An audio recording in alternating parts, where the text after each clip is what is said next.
aujourd'hui, la lecture, c'est très bien. Je conseille à tout le monde de lire, vu que moi-même, j'aime lire. Mais ce qui vend le plus, ce qui attire le plus, ce qui captive le plus, ce sont les images. De loin, on peut l'avoir. Et avoir de très belles images, c'est très vendeur. Salut, je suis Vianney, styliste, modéliste et créatrice de la marque artisanale de luxe Claire Combo. Aujourd'hui, nous allons vous parler de mode. Mais pas seulement de mode, car vous savez, la mode, c'est un packaging. Il y a beaucoup de choses derrière. Ce n'est pas seulement le fait d'avoir un beau vêtement ou alors d'avoir un beau produit. Il y a également tout un concept, toute une équipe. D'ailleurs, je ne travaille pas seule. J'ai plein de personnes qui m'accompagnent, que ce soit émotionnellement ou physiquement. C'est toute une entreprise qu'il faut mettre sur pied et travailler avec des gens de confiance. Alors aujourd'hui, je vais déballer pour vous quelques astuces que moi-même j'ai mises en place pour pouvoir réussir et atteindre mes objectifs. C'est parti! L'une de ces astuces est tout d'abord d'aimer ce qu'on fait. Personne ne va travailler avec vous si vous n'aimez pas ce que vous faites. Vous ne pouvez pas vous dire que aujourd'hui j'aime, demain je n'aime plus. Parce que demain ou après-demain, vous aurez à vendre ce produit. Il faut suffisamment l'aimer pour être capable de convaincre quelqu'un de travailler avec vous. Mais ce que vous faites vous permettra de ne pas compter les heures. De ne pas vous dire, il est midi, il est 10h, il est 3h. Qu'est-ce que je fais? Est-ce que j'arrête tout simplement de travailler? Ben non, vous n'allez pas arrêter de travailler, vous allez continuer parce que vous aimez ce que vous faites, parce que vous êtes passionné, parce que voilà, vous voulez vraiment que ce projet aboutisse. La deuxième chose que vous devez absolument tenir compte, c'est du leadership, apprendre à travailler avec les autres. Oui, je sais que ça peut être difficile par moment, mais il va falloir que ça entre dans votre tête que vous ne pouvez pas tout faire. D'accord? Pour un début, vous allez certainement travailler tout seul, avoir sa propre caméra, gérer la luminosité, gérer tout. C'est vrai, moi-même, c'est ce que je vis actuellement. Mais le fait de pouvoir léguer certaines tâches à des personnes compétentes, je peux vous promettre que c'est quelque chose de complètement exceptionnel. Alors, je vous invite, très cher, à apprendre à léguer. La troisième chose à savoir est de toujours prioriser la qualité. Aimer la qualité, c'est d'abord se dire, est-ce que moi-même j'aurais aimé qu'on me vende ce produit? Est-ce que moi j'aurais aimé qu'on vende ce produit à un de mes proches? À ce prix-là, est-ce que ce prix vaut effectivement le produit que je suis en train de proposer? Donner la valeur à son produit, c'est la quatrième chose à savoir. Aujourd'hui, le marché chinois, le marché asiatique et même de fois arabe est en train d'envahir la place commerciale. Ils ont compris en fait qu'il faut produire en masse. Mais c'est ce qui freine le métier de l'artisanat. C'est qu'en fait, au niveau de la confection, au niveau de la fabrication, nous sommes quoi? 2, 3, 4 mains à produire. Du coup, la rentabilité n'est pas pareille. Mais si vous vous arrangez à produire des pièces de qualité, à vous donner à fond dans chaque chose que vous faites, vous allez vous démarquer. Et bien sûr que vous allez vous démarquer. Moi, par exemple, quand j'ai commencé, j'ai voulu vendre en bouche, pas faire du bouche à oreille et tout, parler autour de moi. Ça, c'est quelque chose à faire. En fonction de votre communauté, vous devriez vous adapter. Vous pouvez par exemple vendre voilà, des mules, des babouches, fabriquer des babouches et les vendre. Et que autour de vous, vous êtes par exemple dans une commune où les gens n'aiment pas, ce ne sont pas trop leurs habitudes, les tongs et tout. Ils n'aiment pas trop les mules, ils n'aiment pas, c'est pas trop leur truc.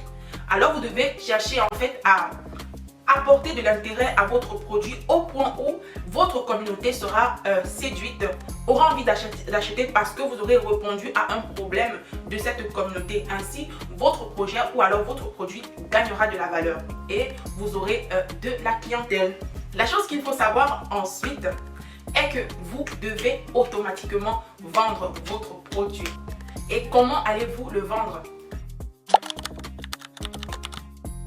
Comme je disais tantôt, en parler, c'est une bonne chose, une bonne technique d'approche qui vous permettra éventuellement de gagner de la clientèle, de rassurer parce que le fait de toucher est très important, qui vous permettra également d'avoir des bons témoignages autour de vous, de votre produit et de vous-même.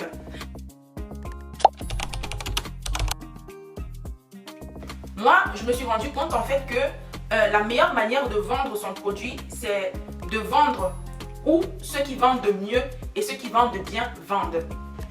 Vous voyez? Comment les Chinois, les Arabes, les Indiens arrivent-ils à vendre leurs marchandises? Et où ils vendent? Ils vendent sur les réseaux.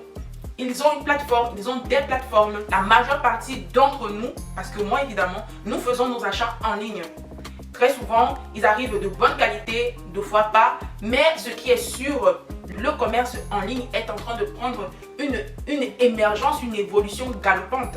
Alors, vous ne pouvez pas vous permettre de rester avec cet art chez vous, à le vendre tout simplement autour de vous, à en parler à vos amis. Vous devez vous lever et le commercialiser d'une autre manière. N'hésitez pas de créer une boutique en ligne. N'hésitez pas à faire des recherches sur quelle plateforme ce produit que vous avez se vend plus. Est-ce que ceux qui sont là-bas, comment ils font pour vendre et tout. Il faut faire des recherches. Donc, je vous invite à aller faire des recherches sur ces plateformes. Il y en a plusieurs. Il y a Etsy, il y a Shopify, il y a Wix. Il y a plein de plateformes sur lesquelles vous pouvez commencer. Il y en a qui sont, je ne vais pas vous mentir, la majorité sont monétisées. Mais au moins, ce sont des petites plateformes qui vont déjà vous permettre de pouvoir avoir une rémunération à la fin de votre travail. Et même si ils sont à titre rémunératif, tous n'ont pas les mêmes catégories de prix. Donc, je vous invite à aller éventuellement faire des recherches sur quelle plateforme vous allez vendre ce produit que vous avez. Le sixième point sur lequel nous allons parler aujourd'hui, faire de belles photos, je dirais, très important. Comme je parlais en amont, vous êtes le seul à connaître l'effort que vous fournissez sur votre produit. Les autres ne voient pas. Ils ne vont pas imaginer que vous êtes donné à fond pour le faire. Eux, ils veulent voir. Ils veulent voir. Ils ne peuvent pas toucher, alors ils veulent voir. Oui, ceux qui sont autour de vous ont pu faire des commentaires, ça vous a amené 10, 20 clients, d'accord. Mais vous voulez plus, alors vous devez proposer plus. Si tu veux plus, tu dois proposer plus. Tu veux de la qualité, alors apporte à ton travail plus de qualité. Tu veux un rendement, donne-toi toi-même les moyens possibles et nécessaires pour avoir ce rendement. L'image, c'est tout ce qui vend. Aujourd'hui, la lecture, c'est très bien. Je conseille à tout le monde de lire, vu que moi-même, j'aime lire. Mais ce qui vend le plus, ce qui attire le plus, ce qui captive le plus, ce sont les images. De loin, on peut l'avoir. Et avoir de très belles images, c'est très vendeur. Alors, je vous invite à avoir de très belles images. Des images propres, des images bien cadrées, des images très bien définies vous aideront sur cette mesure. Vous pouvez commencer avec un téléphone, un très bon téléphone qui ne va pas vous coûter une blinde, mais quand même qui pourra vous aider à faire quelque chose de bien. Ou alors après partir sur un appareil photo. Je vous raconte un tips. J'ai essayé d'avoir un appareil photo, je ne vais pas vous donner le nom de la marque ici. L'appareil photo en lui-même, il n'était pas bien. Il était juste pourri. Mais je ne pouvais pas me permettre en fait d'utiliser cet appareil photo pour vendre mon travail. Parce qu'il n'allait pas aboutir à ce résultat que je voulais. C'est pour ça que je vais parler en première partie d'aimer ce qu'on fait. Quand vous aimez ce que vous faites, vous allez toujours vouloir donner le meilleur. Vous allez être très méticuleux au niveau des choix, au niveau de la qualité. Toutes ces choses, ça compte. Ça compte. Ça compte beaucoup. En 7e position, je vais vous appeler à être réglo. Oui, je sais que la majorité d'entre nous, on rencontre ce problème. Livraison en retard, et ça c'est un problème que nous avons.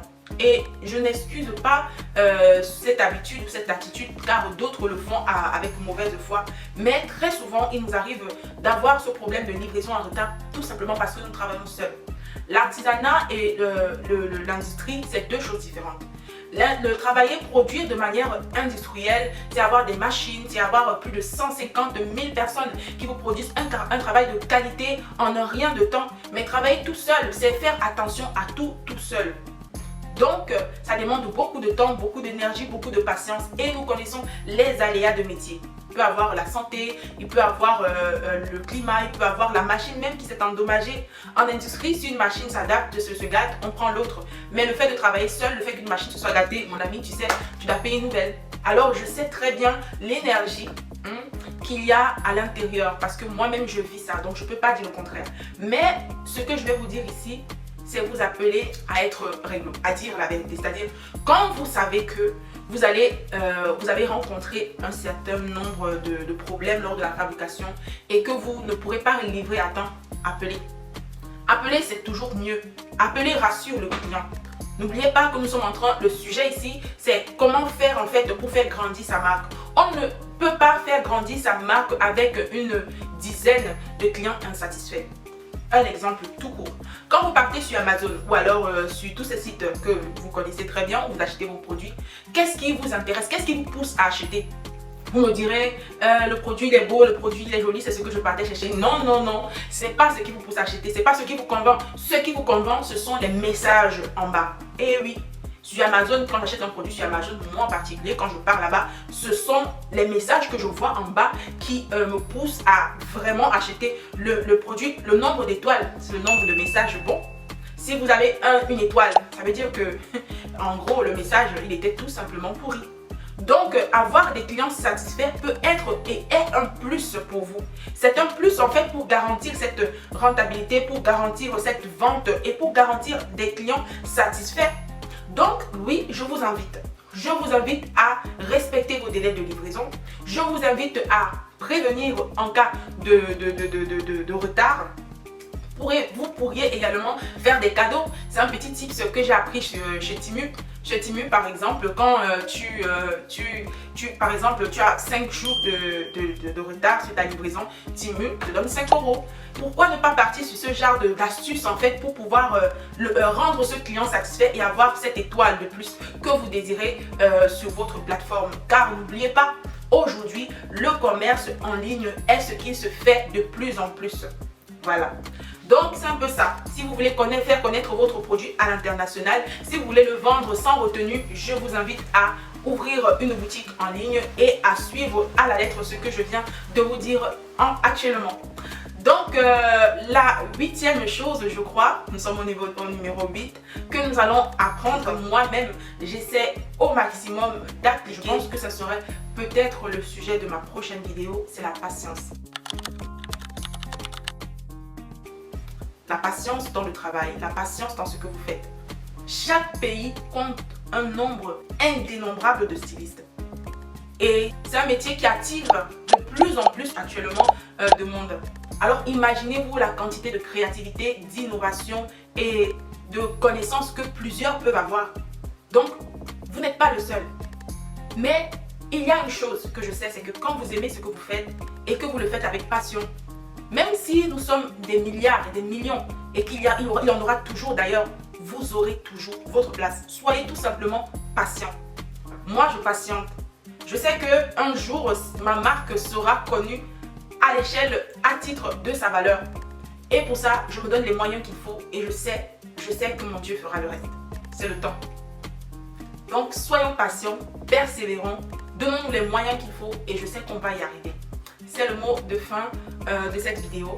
C'était Vianney, styliste modéliste et créatrice de la marque artisanale de luxe Claire Combo. Alors, on se dit à la prochaine vidéo. Avant de partir, j'ai une bonne nouvelle. Très bientôt, vous pourrez acheter mes créations directement en ligne. Par exemple, cette tenue que je porte, c'est une tenue cousue par moi-même que vous aurez la grâce d'acheter ou de voir sur Etsy et Shopify. Donc, on se dit à la prochaine. Merci beaucoup et surtout, avançons ensemble.